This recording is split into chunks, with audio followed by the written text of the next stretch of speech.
성령님, 좋은 아침입니다. 이 시간 성령님을 초청합니다. 오늘도 내 안에 오셔서 하나님을 기쁘시게 해드릴 것을 소원하게 해주세요. 오늘 말씀을 통해 구체적으로 무엇을 해야 할지를 깨닫게 해주세요. 깨달은 것을 삶 속에서 실천할 수 있도록 도와주세요. 아멘. 오늘 함께 나누실 하나님 말씀은 출애굽기 2장 1절에서 10절까지 말씀입니다. 제2장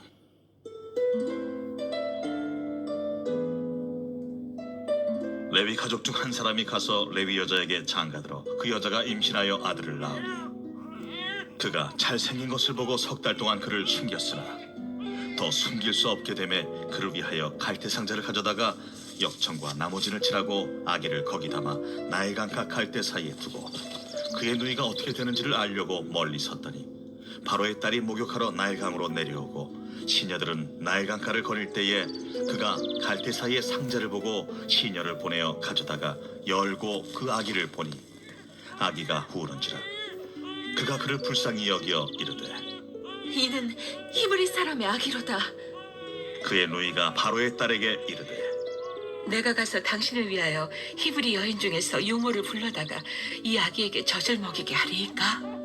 바로의 딸이 그에게 이르되 가라. 그 소녀가 가서 그 아기의 어머니를 불러오니 바로의 딸이 그에게 이르되 이 아기를 데려다가 나를 위하여 젖을 먹이라. 내가 그 삭슬 주리라. 여인이 아기를 데려다가 젖을 먹이더니 그 아기가 자라매 바로의 딸에게로 데려가니 그가 그의 아들이 되니라. 그가 그의 이름을 모세라 하여 이르되 이는 내가 그를 물에서 건져내었음이라.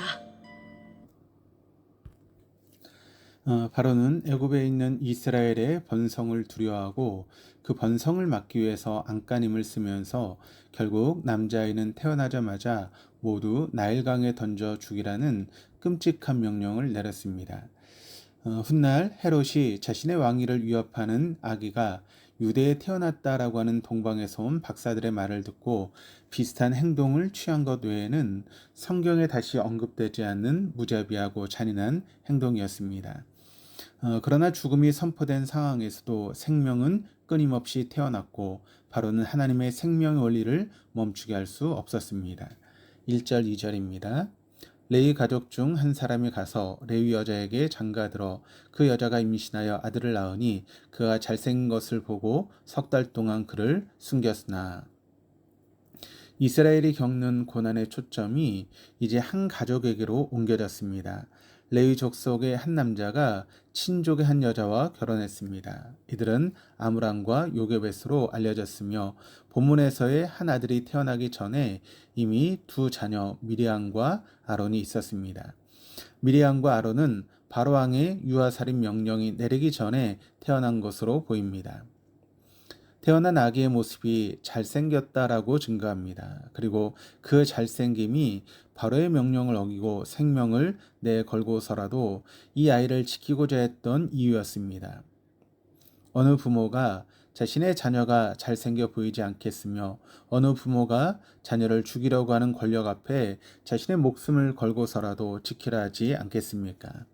그럼에도 아이의 잘생긴 것이 석 달 동안 바로왕의 명령을 어기고 아이를 숨긴 이유라고 증거합니다. 여기서 잘생겼다라고 번역된 히브리어는 토브입니다.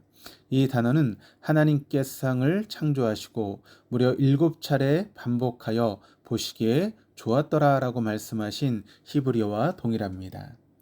이 아이의 탄생과 또 부모가 이 아이를 바라보는 시선을 통해 하나님의 창조를 떠올리게 하므로 하나님의 백성을 구원하시고 회복하시며 그들에게 하신 약속을 성취하실 하나님의 새로운 창조 역사가 시작되었음을 기대하게 합니다.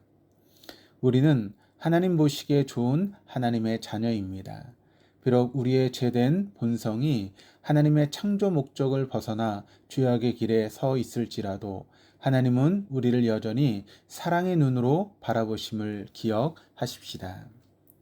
아버지의 재산을 허비한 탕자가 돌아왔을 때 아버지는 아들의 남루한 옷과 빈털터리의 모습에 실망하지 않았고 여전히 사랑의 눈으로 바라보며 안아주었던 것처럼 말입니다. 바로왕의 살기등등한 칙령과 죽음의 물결이 가득한 그곳에서 하나님은 토부, 보시기에 좋은 생명의 역사, 창조의 역사를 이루어 가시는 분이십니다. 모세를 향한 부모의 시선이 당시 이스라엘 향한 하나님의 시선이었으며 그리고 우리를 향한 하나님의 시선입니다. 3절 4절입니다. 더 숨길 수 없게 되매 그를 위하여 갈대 상자를 가져다가 역청과 나무 진을 칠하고 아기를 거기 담아 나일 강가 갈대 사이에 두고 그의 누이가 어떻게 되는지를 알려고 멀리 섰더니 더 이상 아이를 숨길 수 없었던 부모는 아이를 나일 강가 갈대 상자에 두고 누군가 이야기를 거두어 주어 생명을 유지하기를 기대할 수밖에 없었습니다.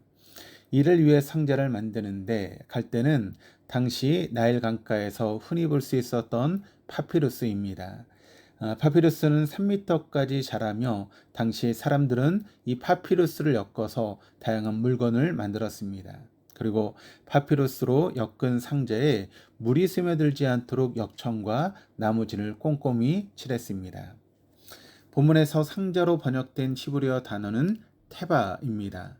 이 테바는 성경에 오직 2번 등장하는데 본문에서 어린 모세를 담았던 상자를 표현할 때와 또 창세기에서 노아의 홍수 때 하나님께서 노아에게 만들라고 명령하신 방주를 바로 테바라고 하는 단어로 사용합니다. 대홍수 속에서 노아가 큰 방주 테바에 몸을 실어 모든 사람과 짐승들이 하나님의 보호하시는 손길로 생명을 보존할 수 있었던 것처럼 대사륙 속에 작은 상자 테바에 몸을 맡긴 이 아이도 하나님의 보호하시는 손길로 인해 생명이 보존될 것임을 암시합니다. 5절 6절입니다. 바로의 딸이 목욕하러 나일강으로 내려오고 시녀들은 나일강가를 거닐 때 그가 갈대 사이에 상자를 보고 시녀를 보내어 가져다가 열고 그 아기를 보니 아기가 우는지라 그가 그를 불쌍히 여겨 이르되 이는 히브리 사람의 아기로다. 히브리어 성경에는 5절 맨 앞에 접속사 배로 시작됩니다. 그래서 공동번역과 새번역 성경은 5절을 마침이라고 하는 접속사로 시작합니다. 그야말로 마침이었습니다. 강변에 찾아오는 수많은 사람 중에 마침 바로의 딸이 찾아왔습니다. 그 큰 나일 강변 중에서 마침 그 자리로 내려오고 있었습니다. 우리는 모든 과정에 대해 우연인 것처럼 마침으로밖에 표현할 수 없으나 역사의 주관자이신 하나님 안에서 우리는 드디어라고 고백해야 합니다. 앞서 하나님께서 히브리 산파들에게 은혜를 베풀어 주셔서 바로의 위협 속에서도 하나님의 백성들을 보호하신 것처럼 이 아이를 향하신 하나님의 선하신 손길이 드디어 수면 위로 드러나게 된 것입니다. 하나님의 손길은 여기서 멈추지 않았습니다. 바로의 딸은 상자에 담긴 어린아이를 보고 히브리 사람의 아기라는 것을 단번에 알았습니다. 자신의 아버지인 바로왕이 히브리 아이가 태어났을 때 아들이면 나일강에 던지라고 끔찍한 명령을 내렸음을 누구보다 잘 알고 있었기 때문입니다. 성경은 도대체 모세의 어떤 모습이 그녀의 마음을 움직이게 하여서 그녀가 왕의 명령을 어기면서까지 이 아이를 살려주고 자신의 양자로 삼게 했는지 그 이유를 말하고 있지 않습니다. 단지 그녀가 아기를 불쌍히 여겼다라고만 증거합니다. 상자 속에 있는 아이가 안타깝고 불쌍하여 마음을 다해 도와주지 않고서는 도저히 견딜 수 없는 마음이 그녀 안에 솟아나왔기에 모세가 물에서 건짐을 받을 수 있었습니다. 하나님의 생명의 역사가 불쌍히 여기는 자들을 통해 이루어지는 것을 볼 때 오늘을 살아가는 불쌍히 여김을 받는 우리가 이웃을 어떻게 바라보고 섬겨할지가 명확해집니다. 도움을 주지 않고서는 견딜 수 없는 불쌍히 여기는 마음을 하나님께서 우리에게 허락해 주시기를 함께 기도하십시다. 그래서 냉정한 그리스도인이 아닌 마음이 따뜻한 주님의 자녀로 생명의 통로로 살아가는 우리 모두가 되기를 소망합니다. 7절에서 9절까지의 말씀입니다. 그의 누이가 바로의 딸에게 이르되 내가 가서 당신을 위하여 히브리 여인 중에서 유모를 불러다가 이 아기에게 젖을 먹이게 하리이까. 바로의 딸이 그에게 이르되 가라 하매 그 소녀가 가서 그 아기의 어머니를 불러오니 바로의 딸이 그에게 이르되 이 아기를 데려다가 나를 위하여 젖을 먹이라. 내가 그 싹을 주리라. 여인의 아기를 데려다가 젖을 먹이더니 조금 떨어진 곳에서 지켜보던 미리암은 아이에게 젖을 먹여 양육시킬 수 있는 유모를 소개하겠다라고 나섰습니다. 바로의 딸은 이 제안을 좋게 받아들였고 누이 미리암은 마음을 졸이며 기다리고 있는 어머니를 바로의 딸에게 소개하였고 어머니 요게벳은 다시 모세를 품에 안을 수 있었습니다. 더 이상 아이를 숨겨 키울 필요가 없었을 뿐 아니라 양육비까지 받아가며 당당하게 키우게 되었습니다. 요게벳은 비록 모세가 어렸을지라도 자신의 정체성이 어디에 있는지를 분명히 가르쳤을 것입니다. 10절입니다. 그 아이가 자라매 바로의 딸에게로 데려가니 그가 그의 아들이 되니라. 그가 그의 이름을 모세라 하여 이르되 이는 내가 그를 물에서 건져내었음이라 하였더라. 이 아기가 어느 정도 자란 후에 바로의 딸이 모세를 데려다가 양자로 삼았습니다. 모세는 합법적으로 바로의 궁에 입성해 애굽에 제공할 수 있는 최고의 것들을 누리며 최고의 교육을 받았습니다. 하나님께서 계획하신 일을 인간은 결코 방해할 수 없습니다. 이스라엘 자손을 멸하려는 바로의 계획은 또 실패했습니다. 그것도 자신의 딸을 통해 이스라엘 자손을 구원할 자가 바로의 턱 밑에서 자라게 된 것입니다. 물에서 건져내었다는 의미로 이름을 모세라 정하게 되었고 바로왕의 손에서와 물에서 건짐을 받은 모세를 통해서 하나님은 이스라엘을 하나님의 손으로 건져내실 준비를 하고 계셨습니다. 그 어떤 존재도 하나님의 백성, 하나님의 자녀를 하나님의 손에서 빼앗아갈 수 없음을 기억하십시다. 하나님은 만물보다 크신 분이시기 때문입니다. 눈에 보이기에는 세상의 역사가 권력자들에 의해 이루어지며 그 권력자들의 바른 결정과 선택만이 우리의 소망인 것처럼 보이나 보이지 않는 하나님의 손길이 있는 곳에 생명과 구원이 있음을 믿음의 눈을 들어 바라보십시다. 그래서 오늘 하루도 하나님의 다스리심을 받으며 중심으로 하나님을 사랑하며 하나님의 손길로 살아갈 수 있는 저와 여러분 우리 모두가 될 수 있기를 주님의 이름으로 축복합니다. 기도하시겠습니다.